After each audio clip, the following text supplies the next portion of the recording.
pregunta es si realmente hay una forma de erradicar este exceso de estrés, o es algo con el que la persona tiene que cargar toda su vida. Muy, muy buena pregunta. Ambas partes tienen sus propias condiciones. ¿En qué sentido?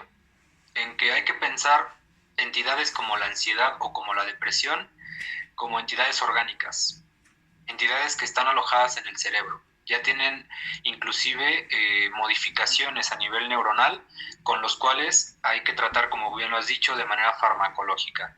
Pero a su vez, estas dos entidades, al menos las que refiero como ansiedad y depresión, que son las que más comúnmente encontramos en cuanto a epidemiología en la sociedad, mejor dicho, en la población mexicana, son entidades que también tienen una forma meramente psicológica. Por lo tanto, sí puedes reducir los síntomas de ello por medio de fármacos y a la vez pudieras darle la canalización por medio de alguna especie de terapia conductual. Pero hay veces que estas modificaciones a nivel cerebral no permiten que las personas puedan escindir o puedan ya como tal eliminar esta sintomatología, sino que hay prevalencia a lo largo de la vida. Por lo tanto, ¿qué es lo que se hace con estas personas? Se combinan las terapias o los tratamientos. Hay tratamientos meramente psicológicos, terapias psicológicas, algunos modelos, que permiten que las personas lleven una vida común y corriente, pero bajo la condicionante de saber que en su cerebro hubo una modificación. Ahora, el trastorno de ansiedad generalizada podríamos encontrarlo en diferentes manifestaciones. Uno, la activación del sistema simpático, como lo he referido anteriormente, y por lo tanto ponerse en alerta ante algo inminente que el cerebro no distingue, pero a su vez acompañado de pensamientos que son hasta cierto punto irracionales. Por decir, te pongo el ejemplo de una paciente bajo términos de confidencialidad, solamente lo haré ilustrativo. Esta paciente me decía, es que de pronto siento que algo me va a pasar, siento que algo muy malo va a ocurrir. Y entonces ella tenía sudoración y tenía temblor de las manos y tenía diferentes síntomas. Ella tenía inicios o indicios, mejor dicho, de un trastorno de ansiedad o cuadros de ansiedad. Por lo tanto, habría que pensar ambas condiciones. Uno, que el cerebro tiene una activación constante del sistema de alerta y por lo tanto se convierte o pasa a la corteza, que la corteza cerebral es donde hay funciones superiores, donde está el razonamiento, donde está el pensamiento abstracto, la memoria, etcétera. Y estos pensamientos que invaden a su vez a la persona, pues hacen que se generalice, y por eso generalizado, porque es una parte psicosomática, tanto orgánica como psicológica. Ok. Y este tipo de pensamientos, ¿cómo decirlo? Es que estas personas ya tienen que tratar con esa predisposición, digamos, a que ocurran estas cosas. Pero hay una manera de cambiar este chip, o sea, como canalizar ese va a pasar esto a otro, voy a hacer esto, o Sí. no sé, canalizar esa energía. Sí, por supuesto. Te refería a un conjunto de modelos terapéuticos porque efectivamente se ha encontrado que el acompañamiento de este tipo de pacientes han tenido buenos resultados cuando se aproximan a estas técnicas. ¿Qué tipo de técnicas? O psicoterapia. La psicoterapia dialéctica conductual.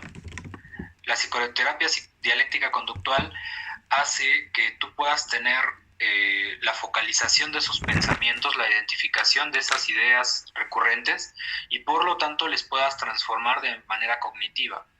Inclusive hay algunos modelos que no son oficiales, pero que pudieran tener algunos efectos como el mindfulness, ¿no?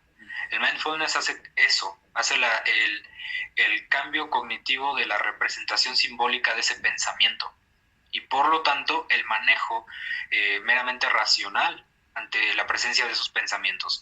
Ahora, habría que pensar qué es lo que que experimenta una persona cuando tiene una crisis de ansiedad para saber si el pensamiento es suficiente para tratarlo o para canalizarlo. Los pacientes, y lo digo también por experiencia, en ese momento no sabes qué está sucediendo. Hay una sensación de incertidumbre ante la condición actual de la persona. Y entonces, por más que volteas y ves, sabes, piensas que hay temor ante algo, pero no sabes ante qué. Hay a lo mejor desesperanza, pero no sabes por qué. Sientes que algo malo va a pasar, pero igualmente no sabes por qué. Y esto atravesando por pensamientos no estructurados. Esto solamente por la sensación al interior de las personas, que lo pudieran expresar de esa forma. Pero en general, los pensamientos se empiezan a tornar disociativos, como en algún momento lo has dicho. Se empiezan a tornar hasta agresivos hacia la misma persona, porque pudieran tener esta condición de ser lesionantes, de ser meramente dolorosos, ¿no? Entonces, sí, este tipo de terapias y de canalizaciones pueden servir. Hay personas que se apegan a los mecanismos de meditación o de visualización y que también tienen efectos muy, muy positivos sobre este tipo de situaciones. Sabemos que el estrés es generado lleva de la mano la adrenalina. ¿Crees que sería óptimo canalizar esta adrenalina? Porque al final del día la adrenalina es energía. Hay manera de reciclar esta energía. Es efectivo que una persona o poner una especie de actividades en la que tengas una persona altamente estresada para hacerlas. Sí. Un estilo de batería, digamos. Como sí. Refiero a la película de Monsters Inc., en donde los monstruos canalizaban los gritos de los niños para recargar baterías. Y entonces, de estas baterías al final se alimentaba la ciudad, ¿no? La iluminación de la ciudad y todo eso.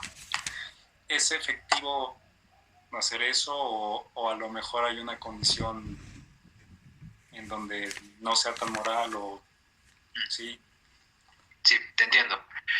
Sí, no es lo mismo tener una situación de estrés o la alteración de alguna emoción como el enojo y agarrarte a romper cosas y golpear cosas, a darle una canalización, como tú a lo mejor bien lo has dicho, un poquito más aceptable, ¿no? Con respecto de la moralidad. Sí, hay terapia física, efectivamente hay algunas condiciones para incursionar en el ejercicio físico o en el deporte que podrían ser canales del estrés, ¿no? El hecho de que podríamos pensar de que no, pues yo agarro y golpeo el costal de box porque me dijeron que inclusive para eso hay metodología, ¿no? Entonces, las terapias físicas sí sirven para esto. Hay terapias físicas que no son de contacto o no son inclusive de desplazamiento, como el tai chi, el qigong, el yoga, que son técnicas que inclusive se podrían pensar como filosofías orientales que orientan a la meditación en movimiento. Y entonces este tipo de técnicas pueden ser capaces de canalizar la energía vital. Como tú lo has dicho, la adrenalina es un neurotransmisor que permite la tensión muscular y la activación de los sistemas para poder funcionar en esta acción sostenida. ¿Qué pasa si no se utiliza? Inclusive los pacientes refieren fatiga y hasta fatiga crónica, ¿no? Porque la acción de la adrenalina no se ha llevado a cabo, no se sostiene en el tiempo y por lo tanto puede tener repercusiones orgánicas. Entonces la terapia física es completamente recomendable. El 14.3% de la población mexicana refiere a algún trastorno de ansiedad, pero creo que ahí también es importante la relación con su contexto de las personas. ¿Cuál es la manera óptima de tratar con una persona que está teniendo un ataque de ansiedad? Ok, bien. Entiendo un poco la razón epidemiológica para saber cuál es la prevalencia. La prevalencia, siempre en estudios poblacionales, epidemiológicos, va a tener el sesgo de que no se lleva registro de todos los pacientes, o inclusive no todos son pacientes, no todos recurren a un servicio. Entonces podríamos pensar su prevalencia más alta, ¿no? En este caso, tratar con los tipos de crisis ya depende un poco de la individualización del tratamiento del paciente. Te voy a poner un ejemplo. Bajo términos de confidencialidad, tuve una paciente que tenía estas crisis Entonces, en la exploración que hacíamos en el espacio terapéutico, ella me refería que no quería sentirse sola, porque si se sentía sola, estaba más cerca de la muerte. Así ella me lo decía. Entonces, para poder canalizar esas crisis que ella tenía, lo único que teníamos que hacer era que alguien estuviera al lado de ella y obviamente con alguna técnica. ¿Qué técnica le incitaba yo? Su pareja misma me ayudaba, lo hacíamos vía telefónica, porque obviamente las crisis pueden suceder en cualquier momento, en cualquier lugar. Su pareja lo tomaba en las manos, la miraba fijamente a los ojos y él le decía, estoy aquí contigo, no estás sola, te ayudo a respirar. Y entonces esa técnica se fue individualizando y personalizando específicamente para ella. En este caso, ¿qué es lo que podríamos hacer para alguien que no conocemos y que vemos que tiene esta crisis? De inicio, hacer una recognición, hacerle entrar en una perspectiva distinta a lo que está sintiendo al interior suyo y los pensamientos que están llegando a su mente. Por lo tanto, acompañarle hablándole, ¿sí? En este momento estoy aquí contigo, tranquilízate, ¿cómo te puedo ayudar? ¿Sí? Respira. ¿Qué te parece si respiramos juntos? Te invito a que respiremos profundo, ¿no? Y entonces tú le invitas a hacer algunas cosas porque en ese momento la persona no es consciente de lo que está sucediendo. En ese momento esa persona está un poco, bajo términos psicoanalíticos, desanodada del espectro de la realidad.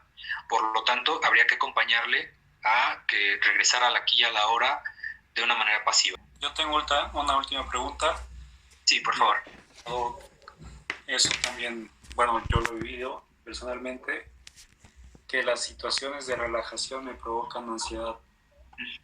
Porque pienso que no sé, que no está bien como estar en un estado de relajación, sino como me pongo a pensar qué cosas me falta por hacer.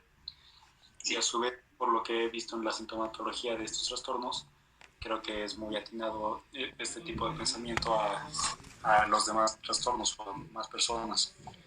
Yo quiero saber cuál es una mejor manera de tratarlo, si lo que se tiene que hacer es que esa persona se sienta bien estando relajada o es mejor ponerle una actividad para que siempre esté en constante actividad. Es excelente tu pregunta. Devela muchas posibilidades en cuanto a este tipo de entidades. Primero, hay algo, y por acá debo tener el nombre, sí, hay algo que se llama tipo de personalidad egosintónica. ¿Qué es un tipo de personalidad egosintónica? Que a esa persona le funciona bien ser como es. ¿En qué sentido?